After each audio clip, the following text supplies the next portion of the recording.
Olá, pessoal, tudo bem? Bom, hoje a gente tem um convidado muito legal, uma pessoa incrível, que trabalhou já comigo, ó, guardo aqui no meu coração. Ah, muito bem! E aí? Que saudades! Saudade imensa aqui. Ô, Tô pandemia, animado. viu? É, Que legal ter você aqui, Michael. E como você tá? tô bem, tô melhor agora tô melhor agora do que estava no começo da pandemia, né? Sim. Acho que a gente já se adaptou um pouco, já está melhor estabelecido, estruturado, né? Porque para a educação o impacto foi enorme, né? A Uhum, gente foi dureza, está sendo dureza, né? Mas sim. estou bem, estou feliz. Quando a gente trabalhou junto, minha filha era só um projetinho, né? Ai, nem fala, nem Agora, fala. agora é uma criança linda aqui, cheia de energia. Cheia de vida, né? É, Amém, talvez. amém, Michael. Fico muito feliz. Bom, vamos dar início aí ao nosso bate-papo, que eu tô aqui, eu sempre fico aqui controlando o tempo, né? Porque eu quero que essa live possa ficar gravada. Tem pessoas que não conseguem acompanhar ao vivo e depois podem estar Claro. acompanhando. Bom, para quem não me conhece, Ana Carlota, psicóloga, educadora e idealizadora da mentoria, que é um espaço meu de autoria. Eu acho que isso que é muito legal, né? A gente vai criando esses Assim. espaços onde a gente pode falar aquilo que a gente pensa, a gente não precisa falar em nome de ninguém, a gente fala em nosso nome. E já iniciamos esse ano com as lives com convidados, e o Michael está aqui, que é um convidado super querido. Ah, tô amando essa risada de fundo. Tá ouvindo? Ah, Eu lógico, isso é avisei que tem live, aí as pessoas estão brincando de Ladybug. amo, amo, amo. Deixa ela, porque esse fundo é tudo que um educador, uma educadora quer. É bom, Ouvir né? barulho de criança. Eu também tô. Eu nunca pensei que ia sentir falta de barulho de criança, assim, aquele É. barulho que não passa, que fica o dia Uhum, inteiro na sua cabeça. sei, ou se eu sei, mas é bom, né? Maravilha. Michael, se apresenta para o pessoal, então, para eles saberem quem Ah, é legal. você. Boa noite, meu nome é Michael, sou professor de filosofia, de ensino religioso, e agora com essa novidade aí da BNCC, projeto de vida também, mas a minha experiência maior é com filosofia e religião. Sou mestre em ciências da religião, mas eu tenho uma paixão absurda pela filosofia desde que tive a oportunidade de conhecê-la, porque a Aham. gente realmente não teve esse contato. Eu não tive na educação básica, né? Acho Uhum. que eu sou de uma geração que teve essa cultura roubada e depois tive a oportunidade de encontrar com isso, com essa formação, com esse conhecimento. Isso me impacta bastante. Tenho um projeto que é o Filosofia para Dar Sentido, que é o meu território também, para falar de coisas do meu interesse e do interesse das pessoas que me cercam e que ficam pedindo mais coisas sobre filosofia também. E a minha intenção com esse projeto, é formar, educar, e de um outro jeito, com outras mídias, com outras formas. Acho que está sendo um desafio tão interessante, gostoso, que não vou parar, não. Legal. Eu acho que é muito forte isso que a pandemia fez, né? Mobilizou, primeiro assim, deixou visível o que nós educadores sabíamos que já existia, né? As Uhum. desigualdades, a dificuldade de acesso ao conhecimento de muitas pessoas, então deixou visível, né? Mas deu uma liberdade, porque não sei se você sentiu isso, mas assim, bom, como a gente não sabe como fazer, né? Porque não tem um Uhum. anterior, não tem um script, A gente tenta. E eu acho que isso para alguns é assustador, mas ao mesmo tempo é liberto, né? Você fala, meu, vou Uhum. tentar, se não der certo, eu tento de outra forma, né? Não sei se Ah, você viveu isso. eu vivi. E assim, eu já tinha um podcast, eu tenho um canal de YouTube há mais de 10 anos, só que sempre foi uma ferramenta para minhas aulas, com meus estudantes, com o meu grupo de alunos. Eu só deixava aberto para alunos. Dava o link, ele acessava, e eu tive um canal de rádio uma época e deixei lá, fui deixando, e as pessoas às vezes acessavam. Aí veio a pandemia, aí a gente tem que gravar aula, fazer aula em forma de live, tem que pensar uma estratégia de avaliação com um sujeito que você não encontrou por meses e está falando e está explicando coisas, ensinando e fazendo ele tentar se movimentar. E às vezes você não sabe se ele está lá também, porque a câmerazinha está desligada, né? Você Exato. só vê o avatar ou... É muito diferente. E aí foram noites e noites acordado, trabalhando, dias e dias trabalhando, minha filha pedindo colo e eu trabalhando aqui no computador com ela no colo, porque a gente teve que repensar mesmo, se apropriar de muitas ferramentas, descobrir outras. E aí, sei lá, eu acho que aflora mesmo. E acho também outra coisa que deu um tempo para a gente pensar, né? Um tempo diferente, um tempo lógico que eu estava trabalhando bastante, mas a gente acaba repensando as coisas, olhando para si mesmo. É impressionante como a pandemia tem feito isso com muita gente. Muita gente fala desses movimentos de repensar a vida. As pessoas se perguntam o que eu estou fazendo da minha vida, né? O que vai ser depois que acabar essa pandemia? Como que vai ser o meu trabalho? Né? O que eu vou fazer como educador? Né? Não vai dar para ser educador do mesmo jeito. Assim, eu Exatamente. acho que muitas escolas vão falar de trabalhar cada vez mais com online, com ferramentas digitais. E eu acho que, como você disse, a desigualdade ela ficou escancarada e a gente precisa pensar se a gente acredita numa educação democrática, universal para todos, pública, a gente precisa pensar, né? O que vai Exato. fazer para conseguir isso, né?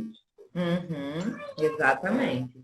E eu acho que legal do que você está trazendo, Michael, que vai ao encontro do tema que a gente trouxe, né? Que é autoconhecimento, Assim, que é assim, assim, essa pandemia mexeu com todo mundo. E houve um sim. movimento de olhar para si também, né?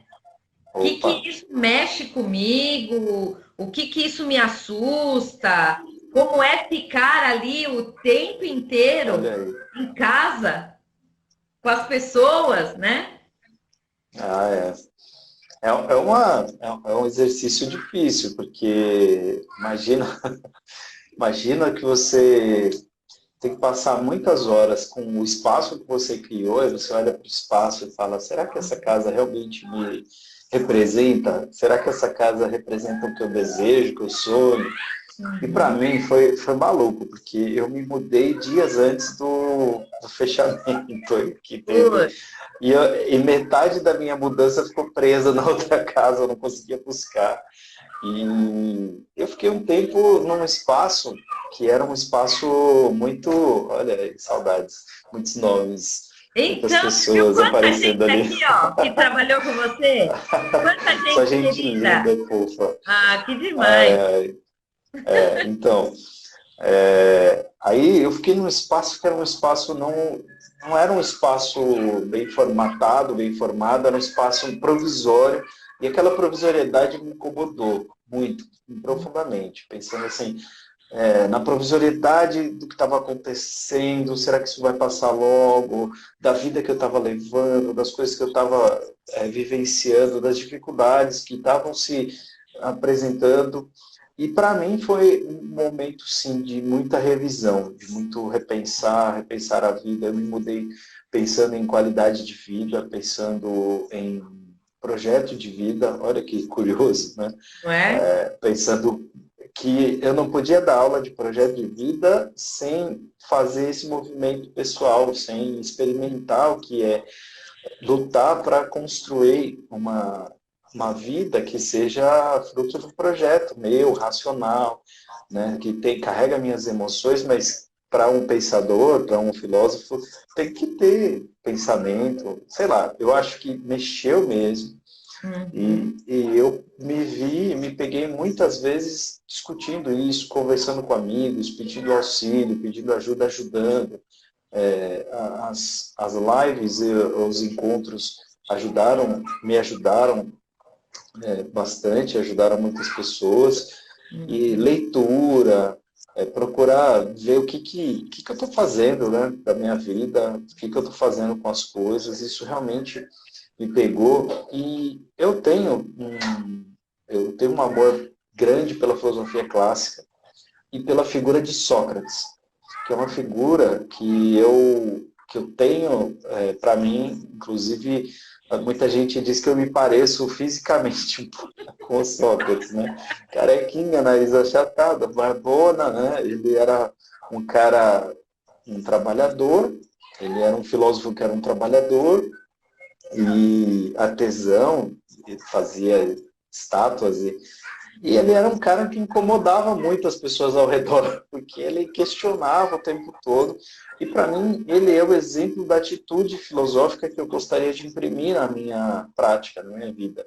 Alguém que impacta as pessoas ao redor com suas preocupações, com as suas visões, com as suas inquietações, com os seus questionamentos. Eu sempre quis me aproximar dessa figura nesse sentido. Nem tanto a questão do estudo, das leituras, né, do texto absolutamente perfeito, que é do trabalho de muitos filósofos, mas eu sempre quis me aproximar dessa figura num sentido muito pessoal, sabe? Uma coisa de me aproximar como persona, E para mim, ele traz uma coisa que está uma discussão, você está ouvindo, né? Agora. Você está ouvindo, é bom, né? Então, ele traz uma discussão que está viva até hoje. A diferença entre ser professor e educar, sabe? No sentido mais profundo e amplo. Tua cara do Sócrates. Não, demais. Então, e assim, ele questionava as pessoas da época que vendiam conhecimento. Eu vendo conhecimento, né? Eu recebo um salário para ser professor. E isso sempre me incomodou muito, porque uma coisa é o meu trabalho, como Sócrates era um artesão. E a questão, o que eu vou fazer para me aproximar dessa figura e produzir algo mais, ensinar as pessoas de uma outra forma.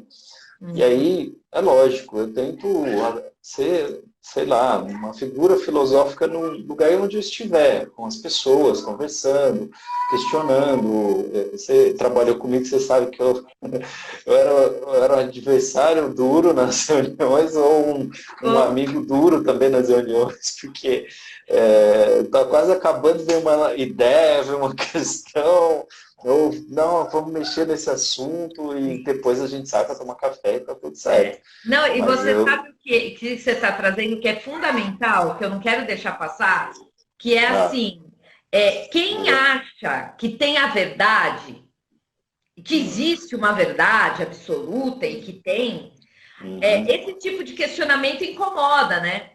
Mas aí, tipo, pô, você tá me incomodando, porque na verdade eu tenho toda uma coisa que eu já preparei e você fica, né? Mas aquele, e aí eu me enquadro nesse modelo, né? Aquele que acha que não. Que sabe pouco das coisas, né? Porque ainda há muito o que descobrir. E que com o outro, essa descoberta, ela é muito mais fantástica, né? E ela vai se construindo aos poucos.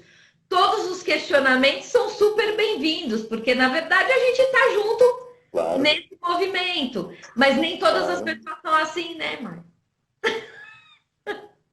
Né? Tem muita gente que já vem com uma coisa. Acham que dialética é quando tem um diálogo, e eu costumo afirmar que é quando esse diálogo transforma todas as partes. Só tem dialética quando todo mundo sai transformado. Se você está dialogando com alguém e só o outro sai transformado, não é bem uma dialética. Né? E isso incomoda muita gente. Eu acho que e eu estou falando do modelo, não estou falando de um autor ou outro, eu estou falando do princípio antigo mesmo da palavra, sabe? Da ideia de transformação. Porque a provisoriedade do conhecimento, ela é básica. Assim, todo mundo que tem muito conhecimento sabe que tem pouco conhecimento, porque sabe que o que tem não é nada comparável ao que pode vir a ter. A gente pode aprender sempre mais. E Sócrates era uma figura assim, exatamente assim. Alguém que dizia o tempo todo que não sabia tudo. E isso é importante. Isso era importante para ele. Isso incomodava as pessoas. Porque, como assim? Você que vem aqui, debate comigo, me destrói tudo que eu acredito, quando é inquirido, diz que não sabe nada. Se você não sabe nada, o que eu sei? Né? As pessoas entram nos debates cheios de vaidade, essa é uma grande verdade, e não querem perder. Não, muitas vezes a questão do debate não é o conhecimento, não é aprender, não é melhorar, não é construir projetos, é sair vitorioso, sair com a impressão de que você está por cima. Ganhou. Schopenhauer dizia isso, que a vaidade é a grande razão pela qual as pessoas não querem perder debates. Isso no século XIX, antes mesmo de muita coisa, né? Eu acho que tem sabedoria nisso. E a gente vê hoje, né? Alguém acaba os debates assim, tipo, pego a bola, saio correndo, porque a bola é minha e vai ter que ser do meu jeito. É por aí mesmo. Pego o helicóptero, vou para Miami, para Flórida, porque aí não tem discussão, não tem conversa, né? Então. Esse tema, né? Conhece-te a ti mesmo, essa frase, ela é curiosa porque era a inscrição num portal. Ela não é de Sócrates, como todo mundo diz. Ela é mais antiga que Sócrates. Ela era uma inscrição que estava no portal do Oráculo do Delfos, que é uma construção, um templo onde se adorava o deus Apolo, que é um deus do conhecimento, da luz, um deus belíssimo, né? Um deus dos sonhos, do trabalho organizado, racional, das artes plásticas. E ali, na cidade de Delfos, era considerado um lugar oracular, porque dentro do templo, né, só para as pessoas que não sabem o que é um oráculo entenderem, oráculo é uma mensagem divina, que vai ajudar você a entender alguma coisa da sua vida. Mas, ao mesmo tempo, oráculo designa o lugar onde as pessoas vão encontrar essa mensagem. E, ao mesmo tempo, designa a pessoa que fala. Então, às vezes você está lendo a Bíblia e você vê lá, oráculo do Senhor. O oráculo do Senhor é a mensagem que eu estou falando aqui. O oráculo do Delfos é o templo, mas também tem a pessoa do oráculo. Então, às vezes você encontra esse jogo de palavras aí, beleza. Então, falando do oráculo do Delfos, o Sócrates um dia foi lá no oráculo do Delfos conhecer. Me disseram que aqui eu vou saber mais sobre mim mesmo, vou saber sobre alguma coisa. Andam dizendo que eu sou o maior dos filósofos e eu não consigo acreditar nisso. Olha a atitude do sujeito. Não consigo acreditar nisso. Então eu quero saber quem é o maior filósofo. Quero saber quem é a pessoa que é o maior conhecedor, o maior sábio. Eu quero debater com essa pessoa. E aí a Sibila, que é a pessoa, o oráculo que está lá, a mulher que vai fazer, era uma mulher, ó, que legal essa sacerdotisa. Isso é muito bonito, isso é digno de nota. Ela pergunta, mas o que você sabe se você quer conversar com alguém para testar seu conhecimento? Ele diz, eu sei que nada sei. Não sei muita coisa, não sei nada, na verdade, só sei uma coisa, que a maioria das pessoas não sabe. Eu sei que nada sei, a maioria das pessoas acha que sabe de alguma coisa. Eu não digo isso. Aí a Sibila responde, o mais sábio é você, o mais sábio é Sócrates, porque isso que você sabe é muita coisa. Quem é que tem essa atitude, né? Quem é que enxerga o mundo desse jeito, né? Com essa atitude de estar sempre aberto ao conhecimento. E aí é muito bonito. Conhece-te a ti mesmo, né? Nossa, Y, notícia ao tom. Tem várias traduções, aí direto aparece tatuagem. A gente faz tatuagem, tem gente que põe inscrições em filmes, né? Tem muita coisa interessante em torno dessa frase. Eu tenho um carinho muito particular pela frase, pelo significado, pelas histórias. Eu acho que isso é sempre um bom começo de conversa, sabe? Eu acho, Michael. E sabe o que é muito legal? É demais isso, demais. Tá Eu não vou brincando brincar aqui. aqui porque é capaz deles acabar, né? O povo achar que eu sou pirada, mas ela pode. Criança pode.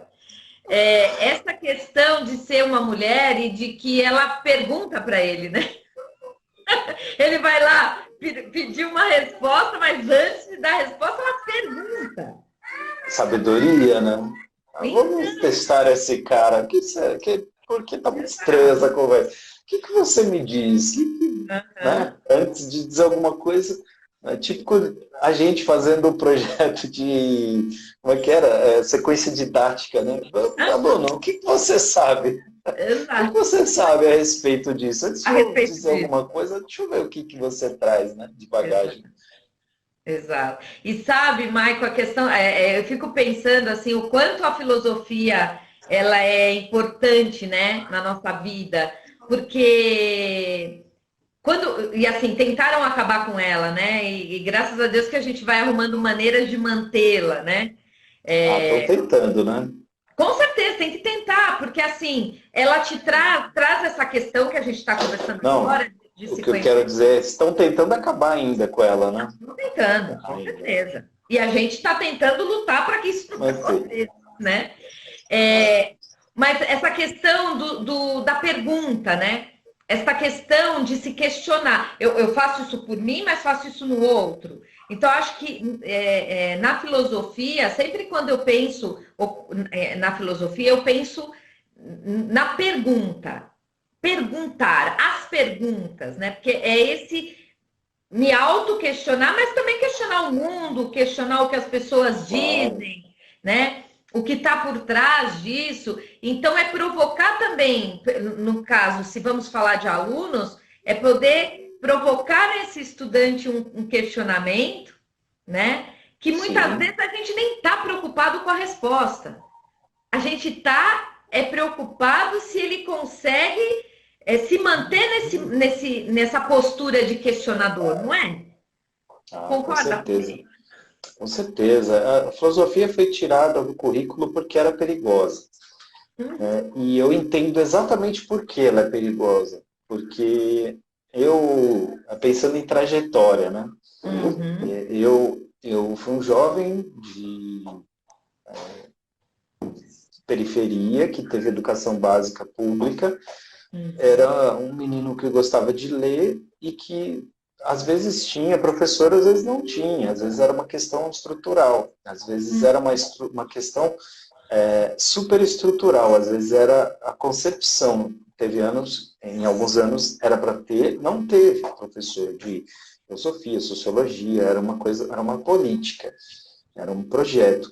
E aí a escola era sucateada, assim, era um negócio, qualquer nota, evidentemente para fazer com que a gente tivesse aquela ideologia que realmente tinha.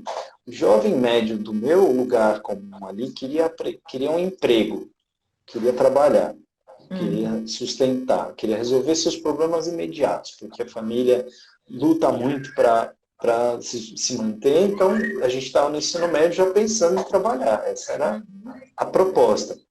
E a gente passou a vida inteira ouvindo falar que a escola era para ensinar a trabalhar. Agora você imagina uma educação que está querendo o empregado mais ralé. Eu estou falando da minha vivência, eu tinha essa Claro. sensação. Inclusive porque eu fiz Senai, e no Senai é muito legal, foi muito bom, me ajudou muito com ciência, com conhecimento, mas esse ponto de vista político realmente não tinha, né? Era totalmente técnico e a gente era treinado para dizer assim, senhor, baixar a cabeça e chegar no horário, cumprir E meta, trabalhar. fazer trabalhar. Teve um impacto positivo na minha persona, mas isso também se deve muito às minhas outras práticas, minhas outras vivências, porque não é tão simples, mas beleza. Aí eu não tive contato com isso. E aí um dia, não sei o que deu na minha cabeça, eu fui radical, fui para o seminário estudar para ser padre. E lá, por causa da educação deficitária, a gente teve que fazer um estudo básico assim, de matérias do ensino médio que não tinham, e geografia, história, filosofia, e para dar um aporte, aquilo já foi acendendo. Quando eu cheguei na faculdade de filosofia, juro que foi um baque tremendo. Primeiro dia, da primeira aula do primeiro dia, o professor ficou 10 minutos parado com giz na mão, olhando para o infinito. Aí, assim, para mim isso era 10 minutos. Tudo, tudo estranho, né? Isso era faculdade, universidade, juro. Aí o professor começou a falar, mas foi uma aula linda, como eu nunca tive. Aquilo era quase um teatro que ele estava desenvolvendo. Ele estava fazendo um manifesto da sua vida, de como ele amava. Era uma aula de lógica. A matéria era lógica, o professor Manuel, nunca vou esquecer. Falava da aliança, do amor dele com a esposa, do amor dele. Meu, eu arrepiei. Eu olhava para o lado e pensava assim, isso está acontecendo de verdade? Isso é brincadeira? As pessoas estão me zoando, né? Aí saiu esse senhor, depois de 2 aulas, muito tempo, entra outro. Uma baita aula. Enio Brito, maravilhoso. Entra outro, uma super aula, Joel Gracioso. Eu lembro de todo mundo, os caras eram impressionantes, Luizinho. Eles me impactaram. E eu fui por 3 anos demolido quanto pessoa. Fui destruído enquanto pessoa, porque as coisas que eu acreditava foram sendo testadas a cada aula, a cada minuto, a cada leitura. As noites que eu passava acordado lendo coisas que eu não acreditava que era possível, sabe? A filosofia realmente tem um poder de desconstruir para construir algo novo. E a questão de se perguntar, de se tornar questionador e de fazer disso uma atitude é muito louco como isso vai realmente, depois de um tempo, né, com método, você vai internalizando isso, você vai assimilando. Nem todos os professores tinham esse valor, davam valor a isso, mas eu fui me aproximando e curtindo, sabe? Até o ponto de um dia estar conversando com pessoas da igreja, aí um sujeito falou, Michael, você é um cara legal, mas de boca fechada. Porque eu era porque eu era chato, meu. Eu era muito Você, eu chato. vou dar um oráculo. Pô, meu, eu era chato, eu questionava, eu perguntava coisas que eles não queriam que perguntasse. Eu questionava coisas que eles falavam, não, por que você está fazendo essa pergunta agora? Você tá tirando, né? Você tá. Meu, não faz sentido, pô, a estrutura tá aqui, tá tudo bem, né? Deus é que salva, tá tudo Exato. certo. Não me tira da minha zona de conforto, Michael. Para! Tá tudo E eu indo. fui me sentindo muito peixe fora d'água, muito peixe fora d'água. Eu fui em simpósios de filosofia, aí eu olhava aquelas pessoas cultas e falava, meu Deus, onde estava isso na minha educação, na minha formação de ser humano? Senti falta mesmo. É lógico que não é porque vai ter uma aula de filosofia toda semana que vai transformar necessariamente todos os estudantes do Brasil em questionadores e pessoas críticas e politizadas. Mas uma aula é muita coisa para quem sabe o que fazer com essa aula, sabe? Eu penso assim, eu penso E que eu uma também. aula, E eu 40 posso falar, minutos, pode, claro. como alguém que trabalhou com você.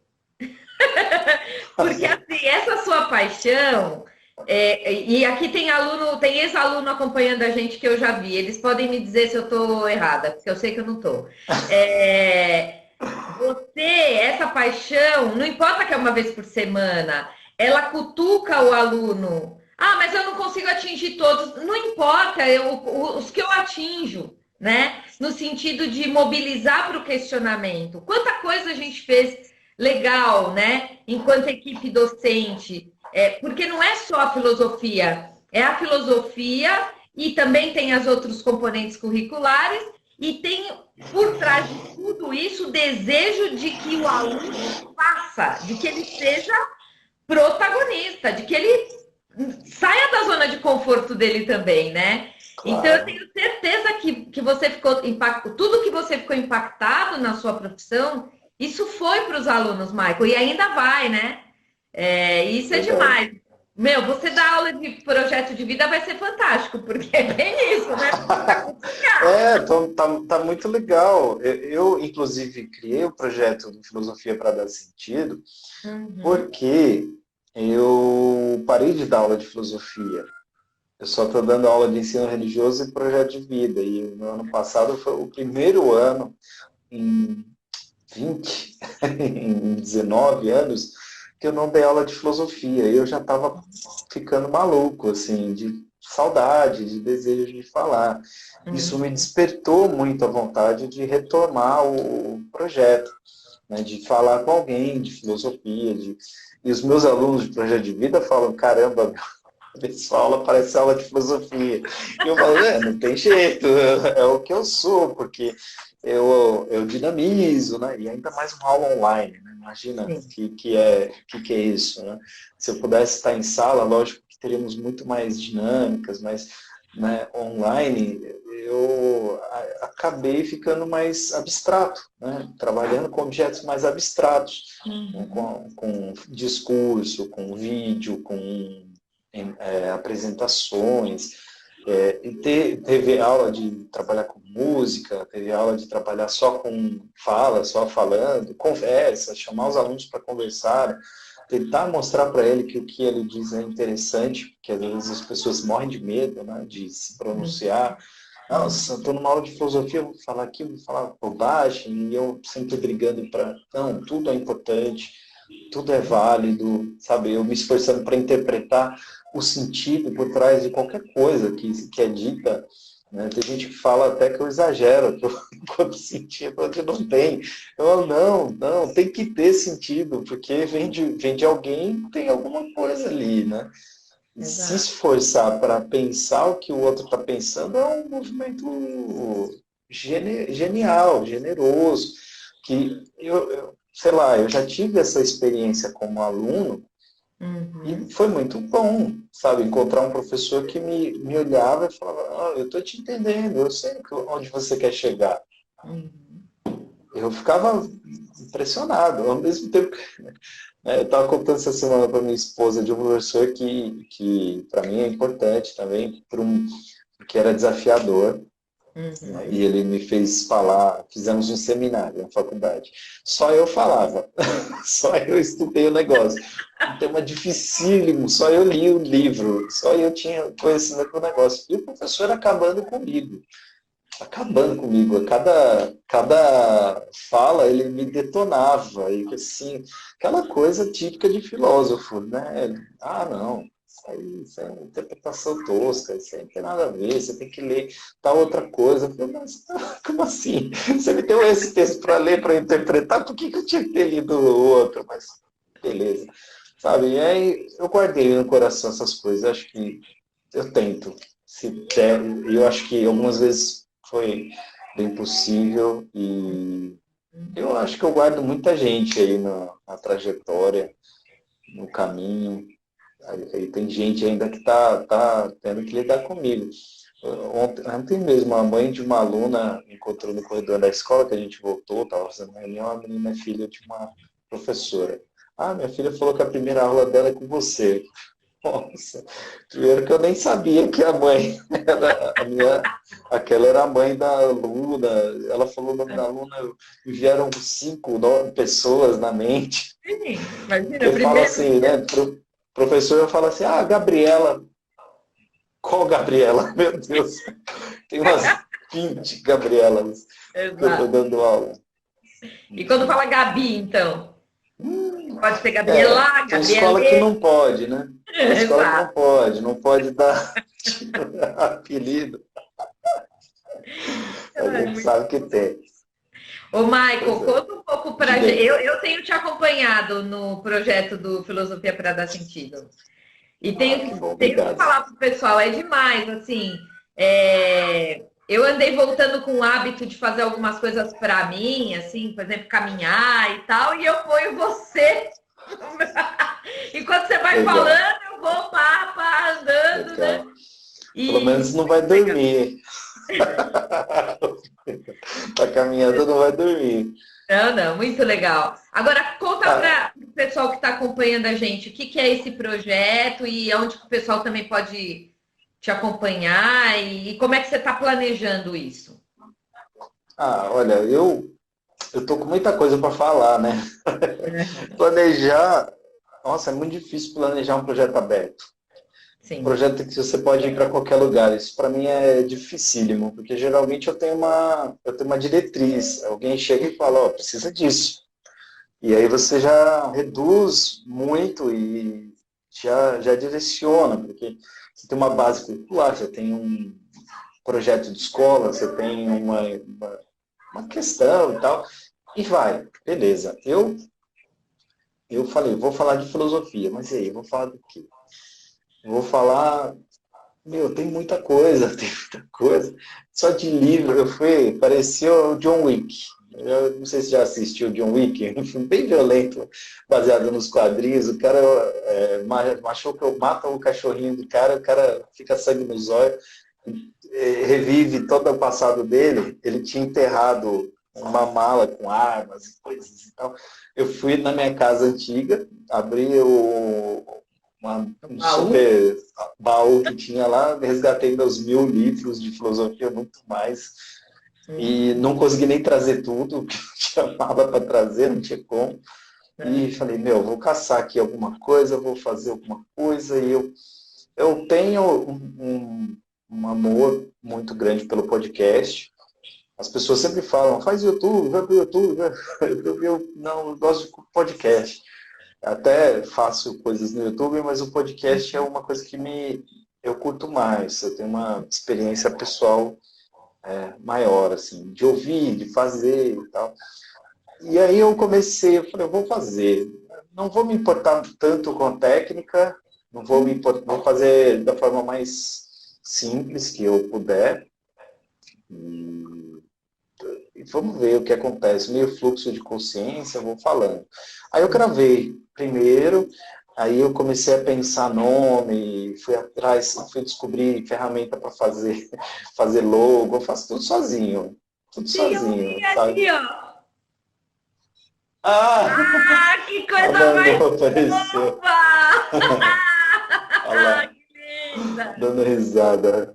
Ah, demais, Ai, Michael. cadê você, Manu?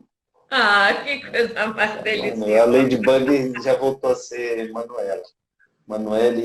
Manuela do Penfen. Ah, que Gêmeo, olha demais. lá. Tá, Fofinho. cenas fortes, gente. Você tá, não é? Ah, Pequena. fofinha. Então, Ó, antes de você falar, vou aproveitar, já que a Manu deu o ah, comercial, eu vou ler aqui o que a hum. Sônia colocou. A Sônia é uma Ah, professora lá de Baipendi, ela colocou assim: precisamos de uma geração que pense e questione. Pensar incomoda, mas uma sociedade que aceita tudo sem questionar e acredita sem pesquisar pode ser letal. exatamente, Isso aí, exatamente. Sônia. É isso É aí, isso. é isso aí. E é triste como a gente tem que lidar, assim, coisas que me motivaram a fazer. Eu tá no grupo lá, tranquilo, vivendo minha vida, de repente uma pessoa manda uma fake news. Uma bobagem que você, com 2 minutos de pesquisa, você resolve, sabe? Isso me incomodava. E aí eu sou o chato que fica mandando, não, isso está errado por isso, por aquilo. E aí eu acho que as pessoas têm grupos sem mim. Já criaram grupos sem o Marco, porque, né, assim como o Sócrates foi limado da sociedade, os chatos vão sendo deixados de lá. As pessoas desativam o grupo, falam, não, vamos falar desse grupo não, porque Tira o Michael, tira o O Michael. Michael, ele devolve, ele não aceita, é chatão. Assim, as pessoas me conhecem, sabem que na educação, minha atitude política, eu tenho uma atitude política que não é uma afirmação de certos valores. Eu tento não afirmar o tempo todo meus valores, a não ser aqueles valores no sentido de você ter o direito de expor a sua ideia, nós temos o direito de pensar por nós mesmos. Não tem que ser do meu jeito para ser bom, sabe? Não tem que ser o que eu penso para ser bom. Eu penso assim e tento fazer isso na minha prática com, com os alunos também. Uma coisa que sempre me incomodou, essa coisa das pessoas dizendo que professor de filosofia é doutrinador. Né? Eu acho que me incomoda muito que as pessoas pensem realmente isso, porque eu acho que se tem sim, tem gente que faz esse mau uso do poder, da autoridade que se institui, mas isso não é não, aspas, privilégio do professor de filosofia, é de pessoas que têm poderes na sociedade. Ponto. Acho que o professor de filosofia, ele tem um papel, e o papel dele é tentar ensinar um conjunto, ou guiar o sujeito por um caminho que ele pense coisas por si mesmo. E às vezes ele vai precisar de... tem um amigo que fala muito isso, às vezes ele vai precisar de ver alguém filosofando. Ele vai precisar ter um exemplo para saber como que é. Então vai ter aquela aula que o aluno precisa ver o raciocínio acontecendo, as falas, qual é a sequência, qual é a construção. Tem gente que faz um esquema no quadro, tem gente que faz uma sequência de PowerPoint. E às vezes o professor de filosofia faz um raciocínio e vai elaborando e questionando, perguntando ao aluno, às vezes. E eu pensei muito em fazer um podcast que tivesse esse movimento. Pode ter outros, mas que tivesse esse movimento de como acontece um fluxo de consciência de alguém que está filosofando, trazer algumas referências que são pesadas, que são difíceis para a vida prática, mostrar como essas coisas linkam com coisas simples do dia a dia e que não precisam estar lá distantes nos livros e na academia. Podem ser coisas que a gente debate, que a gente conversa na mesa com nossa família e que, de repente, aumenta a nossa capacidade de ver, de enxergar o mundo e, às vezes, até de elaborar, questionar, porque eu acredito muito na potência do que foi produzido por muitos desses filósofos, sabe? E eu acho que está sendo um projeto interessante. Aí eu comecei a publicar. Eu usei uma ferramenta que já me deu uma amplitude legal de espaços de publicação. Então, você acha no podcast que chama Filosofia para Dar Sentido. No Spotify, no Deezer, no Google Podcasts, você acha... Aí eu pego imagem e faço também no YouTube, porque eu fico lembrando dos nossos alunos que ouvem música no YouTube. Eu ficava pensando, como assim, né? Mas é cabeça nossa, de geração, né? Que a gente quer separar as coisas, né? Exato. Então, às vezes a pessoa quer ouvir lá com a imagem, põe lá no YouTube. Tem outras ferramentas que tem também, eu acho que o Instagram ajuda bastante a conversar, dialogar e ouvir o que as pessoas querem. As pessoas me mandam mensagem, você podia falar de tal coisa, eu estou com uns 20 temas que eu preciso falar. E aí eu penso em ter cuidado com os temas, sabe? Não sair falando qualquer coisa. Tem uns que vão demorar mais porque eu preciso estudar, para não falar bobagem. E aí talvez enriquecer. E está sendo uma experiência incrível. Eu acho que está agregando a minha semana, está me dando um trabalhinho, mas é um trabalho bom, sabe? É um trabalho bom, gostoso. Eu já estou encarando como... Com a mentoria eu sinto isso também, sabe, Michael? Ó, tem mais comentários aqui. A Dani, a Dani é coordenadora de uma creche, ela colocou: questionar é levar os alunos a pensar e refletir sobre determinados assuntos. Se todos fossem questionados, viveríamos em uma sociedade mais justa. Aí a Mônica está te fazendo um questionamento, já que você trabalha com tantos jovens, ela diz: Michael, por que a juventude está tão descrente? Olha, pesado, estou elaborando aqui rapidinho, mas eu acho que tem duas coisas que a gente pode dizer. Uma delas é que talvez porque os crentes não dão um bom exemplo, não estão dando bons exemplos. E aí o jovem e a criança tem muito isso. Olho para aquele que está à frente na geração e vejo se eu quero replicar aquilo.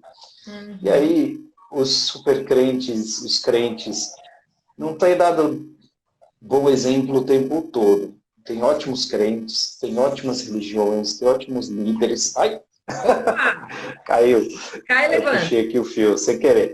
Tem ótimos líderes, pessoas boas, bacanas, que vale a pena espelhar, mas também tem muita gente dando mau exemplo, infelizmente. Uhum. Desculpa o quê? E outra coisa que eu acho é que eu acho que tem muita informação. E quanto mais informação, mais interrogação na mente. Porque acho que o excesso de informação ele pode ter o efeito, sim, informativo, Uhum. mas é bem difícil organizar tudo isso. E Selecionar, aí, né? é, Entender. como é que você define o que é certo e errado no mundo que as pessoas estão afirmando tantas coisas com absoluta certeza? Quem está Uhum. certo, né? Eu, Exato. eu acho que eu acho que são possibilidades. Eu acho que a Uhum. descrença ela ela não é um fator universal, porque os iluministas já diziam isso, né? Eu acho que os iluministas eles já falavam que a fé ia morrer por causa da razão. A razão está crescente, estou falando do século XVIII e XIX, né?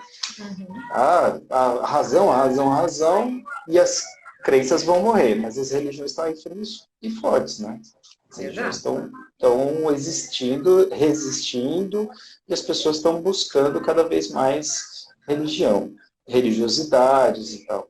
Então, eu não sei se as pessoas estão descrentes, porque pode até ser que as pessoas acreditem em mais coisas.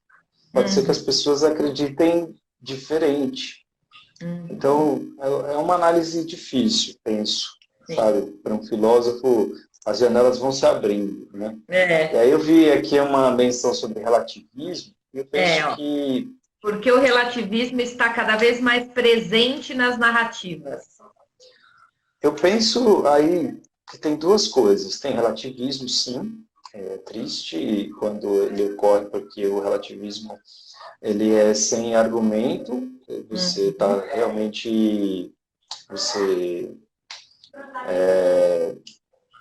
Você simplesmente usa de qualquer artimanha para vencer o debate. Então, como diz o relativismo, ele surge, por exemplo, num debate com Sócrates. Né? Ele já era uma arma, mas o Protágoras dizia que o homem é a medida de todas as coisas, das que são e das que não são. Então, com isso, ele queria dizer que as coisas são ou não são dependendo de como a gente afirma. Uhum. Então, é tudo uma construção de linguagem, uma construção de afirmativa. E só que achava isso absurdo, não, tem que ter a verdade é necessária. Isso é um ponto, existe sim esse relativismo, existe porque as pessoas afirmam e querem sair ganhando, a gente já falou até disso aqui. Né? E Uhum. aí, não tem dialética, tem só um jogo de afirmações, as pessoas estão dizendo as suas verdades. E aí não aceitam quando vem alguém dizendo algo diferente, não aceitam a possibilidade de se transformar, de ouvir o seu argumento e achar que você tem um ponto, falar, nossa, realmente, vou pensar a respeito do que você está dizendo. Uhum. Mesmo que depois eu vou continuar acreditando no que eu penso, mas vou considerar. Muita gente não está nem aí. Outro Exato. ponto é a questão da relatividade, que parece um jogo de palavras pobre, mas não é. A relatividade é uma teoria que supõe que, dependendo do ponto de vista, as coisas vão parecer diferentes. Às vezes você está olhando o mesmo objeto, mas de pontos de vista diferentes, realmente eles vão ter significados diferentes. E aí, às vezes eu me pergunto se a gente não está realmente conversando de pontos de vista diferentes, e às vezes nós estamos certos, o outro também, mas a gente não consegue chegar num acordo porque a gente não percebe que está falando em linguagens diferentes, e às Uhum. vezes em campos diferentes. E aí também complicado, porque é difícil separar. né? Depende muito do que a gente está falando, mas é difícil separar uma visão do psicólogo pensando só em profissões, né? Do educador. A gente sabe que tem um conjunto de ideias, né? Mindset, as pessoas falam muito, né? Sim. Que vai ajudar a amparar, né? E aí, enfim, eu tento afirmar algumas coisas sem deixar que elas sejam absolutamente definitivas enquanto filósofo, essa é uma postura, é uma tentativa, porque o caminho da filosofia é um caminho que supõe que sempre a gente vai poder aprender mais, e no futuro a gente terá mais meios para saber. No futuro, a gente. Ou pode ser que a gente, no futuro, também tenha visões piores, mas né, pode ser que no futuro mude e não melhore. E a visão do passado estava certa. Mas eu tento deixar uma abertura, uma possibilidade para que haja diálogo, para que haja conversa. É difícil, eu pago um preço por isso, mas é uma questão. Né? É diferente quando você está falando comigo de religião. Estamos falando de religião, eu tenho meu campo, meu lugar, minhas crenças, minhas fés, né? Minha experiência, que é inegociável. Isso não tem talvez, ou não é. Mas enfim, é que a metafísica é poderosa, essa coisa de ser ou não ser. É uma questão, as pessoas continuam, né? Como diria Shakespeare.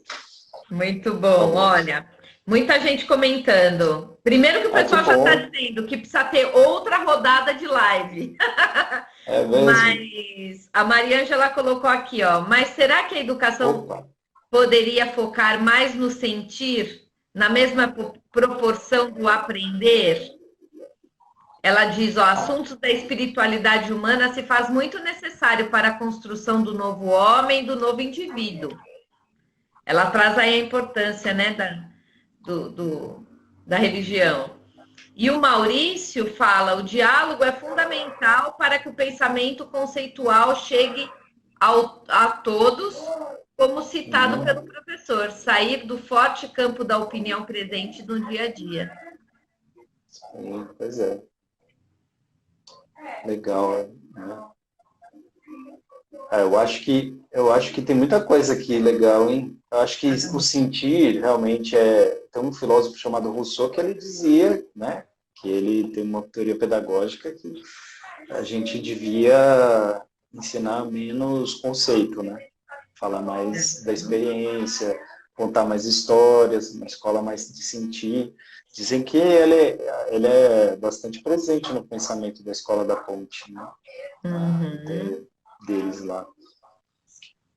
Olha, acho que nem vou ter tempo de responder tudo isso aqui, hein? Nem vai ter tempo mesmo, porque está quase acabando, mas você pode falar sobre algo aí. Ah, legal. Legal. Quando fala aqui do Agostinho, né? O Agostinho que ele encontra Deus. Ele falava que estava em busca de uma verdade, encontra Deus como essa verdade. E ela realmente preenche o Agostinho como preenche tantas pessoas. Muita gente encontra em Deus aquele ser que vai preencher o que estava faltando. É evidente, né, que aí tem uma verdade, né, que realmente, como é que eu vou falar que o Agostinho estava errado? Pelo amor de Deus, ele estava tão certo que é uma delícia ler Agostinho e é até hoje super relevante. A colega falou aqui do Rousseau, né? Não é importante termos maior firmeza nas convicções. É bom ter convicções, é importante ter firmeza assim nas convicções, mas isso acho que talvez não exclua uma capacidade de abertura para negociações, para aprendizagens. Porque, por exemplo, vamos voltar no exemplo do Sócrates para fechar. O Sócrates foi até o fim acreditando, ele morreu por isso, acreditando que valia a pena morrer pela luta dele. Ele morreu, tomou cicuta, ele foi condenado à morte porque diziam que ele estava corrompendo os jovens, e a corrupção dele era ensinar os jovens a questionar. Então, ele manteve firme convicções, E isso mostra que há sim um valor para convicções. Acho que tem boas convicções, sim. A gente pode, a gente pode se tratar. Com certeza. Michael, querido, estamos quase chegando no finalzinho. E é assim, né, que voa o período de live. Eu queria aproveitar esse finalzinho, além de te agradecer, que você pudesse retomar o nome do projeto para que as pessoas que estão nos ouvindo aqui possam falar: ah, vou lá procurar o podcast ou vou seguir o Michael, para a gente poder continuar que esse bate-papo possa continuar depois dessa live, né? As pessoas podem Claro. trazer, enfim, conversas. E aí, com certeza, ao longo de 2021, a gente vai retomar esse bate-papo, até porque eu quero que a gente possa fazer uma live sobre projetos de vida. Ah, legal. Aí Com não certeza. podemos perder. A Mônica vai Obrigado, passar a viu? noite te ouvindo, ó, lá nos Ah, podcasts. que bom. Espero que seja bom. Comenta lá que vai ser muito bom. Filosofia para dar sentido, um projeto em construção e realmente está em construção mesmo. Tudo que as pessoas disserem, pedirem, conversarem, eu vou levar em consideração, eu menciono, e acho que assim é mais gostoso, assim é mais legal. Tá bom? Legal. Obrigado pelo convite, Ana. É sempre um prazer conversar com você. Estou com muita Imagina. saudade mesmo, né, Eu das também. nossas reuniões, encontros, projetos. Foi uma época Demais, muito né? boa e E é deixa bom eu te que perguntar só uma fica, né? coisinha. Aquela Opa! musiquinha de início da abertura dos podcasts é sua? Não, já Porque você é teve músico uma época que também, eu né? fiz um Vamos falar podcast com comigo. as minhas músicas. Legal, legal. Não, a do YouTube é. Do YouTube Aham. e das vinhetas que eu ponho no. É uma Então. música da banda. Se você procurar banda do Tempo do Jaime, você vai encontrar as músicas lá. Tem uma que é Um Dia Você Vai Rodar, o nome da Ah, música. E aí é um bom começo. Verdade, verdade. maravilha, maravilha. Michael é músico, gente. Além disso, É, além de pai daquela belezura que a gente ouviu. Michael, gratidão, viu, querido? legal. Muito Ah, que obrigada. isso. Obrigado, obrigado a todo mundo que comentou, as pessoas terem paciência comigo aí. É isso Obrigado aí. mesmo. Muito bom. Queridos, muito Sucesso, Ana. obrigada. Amém. Estamos juntos. Beijo no seu coração. Amém, valeu.